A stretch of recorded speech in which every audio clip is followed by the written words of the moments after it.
पता है, जब आप किसी पैटर्न को पहचान लेते हो तो रिएक्शन अपने आप चेंज हो जाता है। ट्रिगर वही होता है पर रिस्पॉन्स अलग हो जाता है। नमस्ते beautiful soul, welcome back to soul healing with Ankita. Why you react differently after you name a pattern। हम अक्सर सोचते हैं चेंज तब आता है जब हम कुछ करते हैं, पर when it comes to patterns काफ़ी बार सिर्फ उसे समझ लेना ही रिएक्शन को शिफ्ट कर देता है। पैटर्न को नाम देना, ये छोटी सी चीज़ लगती है पर इसका इम्पैक्ट काफ़ी गहरा होता है।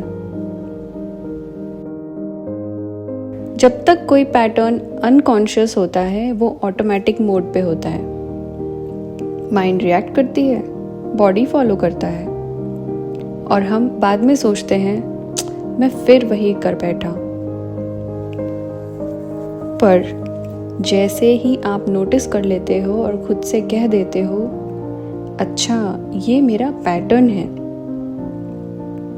उस मोमेंट में आप पैटर्न के अंदर नहीं होते, आप उसके ऑब्जर्वर बन जाते हो और ऑब्जर्वर बनना ही रिएक्शन को स्लो कर देता है।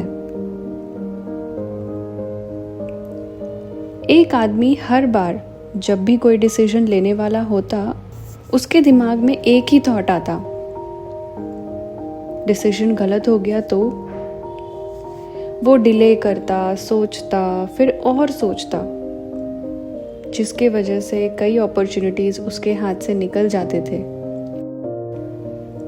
एक दिन उसके वेरी ट्रस्टेड फ्रेंड ने उसको बोला and he also thought over it कि उसके अंदर का डाउट सिचुएशन का नहीं बल्कि ये उसका पैटर्न है।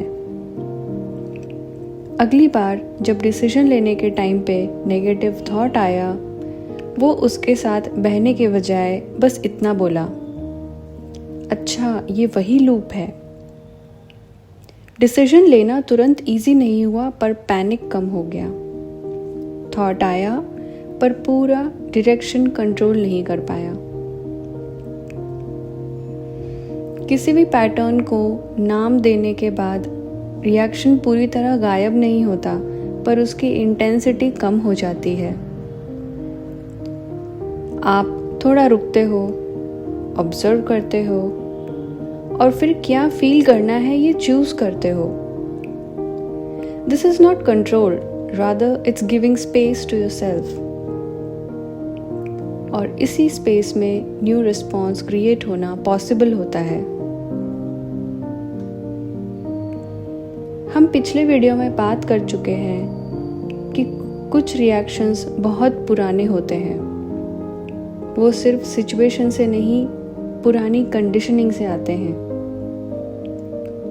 जब आप पैटर्न को देख लेते हो तो वो पुरानी कंडीशनिंग थोड़ी लूज हो जाती है, इसीलिए रिएक्शन बदलना नेचुरल हो जाता है। पैटर्न को नाम देना खुद को लेबल करना नहीं होता, ये खुद को समझाना होता है। और जब समझ आ जाती है तो सेल्फ जजमेंट कम हो जाता है। आप अपने आप से लड़ना बंद कर देते हो और ऑब्जर्व करना शुरू कर देते हो और यहीं से रियल शिफ्ट स्टार्ट होता है। अगर आज आप नोटिस कर रहे हो कि आप पहले जैसे रिएक्ट नहीं कर रहे तो ये कोइंसिडेंस नहीं है। आप अपने पैटर्न्स को पहचानना शुरू कर चुके हो।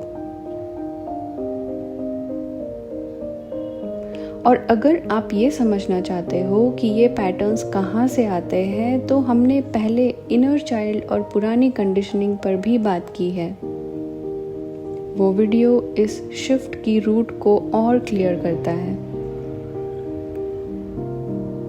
जब पैटर्न्स दिखता है तो रिएक्शन अपनी पावर खो देता है। Thank you for watching. नमस्ते।